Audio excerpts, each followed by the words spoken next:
Bienvenue dans un nouvel épisode de la série Les micro-tutos de Robotnik. Cette fois-ci, nous allons voir comment charger un plugin et l'utiliser.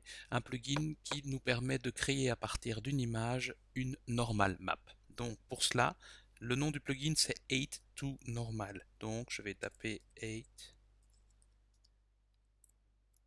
to normal C4D. Voilà. Puis sur Enter, la recherche se fait et voilà, j'ai donc ici le lien biomech.com qui me permet d'accéder à ce plugin. Dans la partie supérieure, nous avons donc l'explication du plugin, comment est-ce qu'il fonctionne et les différentes choses qui sont possibles de faire avec. Et ce que je vais faire, je vais simplement cliquer ici dans la partie Download pour accéder au bas de ce download. Et la version que je vais sélectionner, prendre, donc c'est H2N pour Cinema 4D 12 ou 13. Je clique simplement dessus, il me demande si je veux l'enregistrer. Ceci est évidemment un petit peu différent sur PC, mais le principe reste le même. Je fais OK. J'ai donc le plugin qui a été enregistré. Clic droit, je l'affiche dans le Finder ou je le trouve dans mon Explorer. Et je vais donc ouvrir cette archive. Voilà. J'ai donc ici mon plugin. Je vais le sélectionner et le copier. CTRL C ou commande C pour Mac. Je vais aller dans Applications. Alors c'est un petit peu différent en Mac ou PC, mais c'est le même principe, sauf que sur un PC, ce sera probablement dans Programme Files, répertoire Maxon. Je double-clique sur mon répertoire Maxon et j'ai donc Cinema 4D Release 13 ou 14 selon l'endroit ou selon plus exactement la version que j'utilise. Dans ce cas-ci, ce sera pour la version 13. Donc je double-clique dans la version 13 et j'ai donc ici un plugin. Voilà. À partir du moment où j'ai mon répertoire plugin, j'ai donc la possibilité de placer mon H2N. Il est déjà placé, donc pas besoin de le refaire. Voilà qui est fait, il est dedans.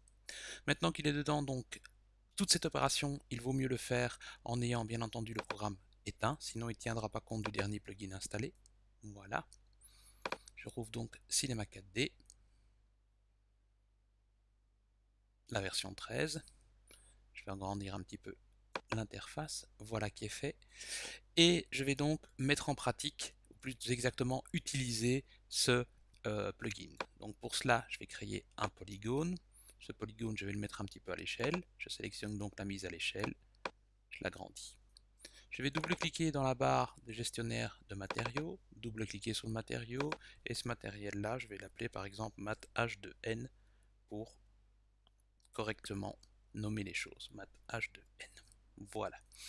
Alors, je vais le faire le test, évidemment, j'ai besoin pour cela de plusieurs images. Donc, une image couleur qui va nourrir le canal couleur au niveau de la texture.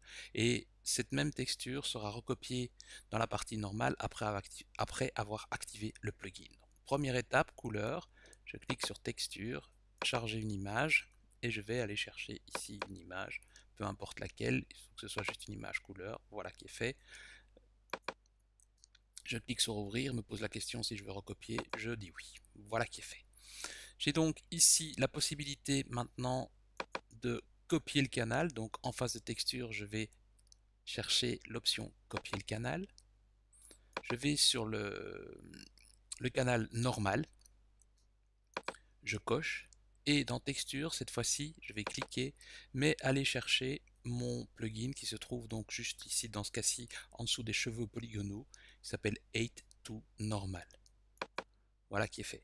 Je reclique sur 8 to normal et je vois que maintenant en fait le programme attend que je nourrisse ce canal, c'est-à-dire que je le nourrisse par une texture, puisque ce qu'il fait c'est qu'il transforme une texture normale, donc une texture simplement de couleur, en une normal map, en détectant les variations de couleur et autres. Donc comme j'ai déjà copié mon canal couleur, je n'ai plus qu'à cliquer ici et faire un coller le canal.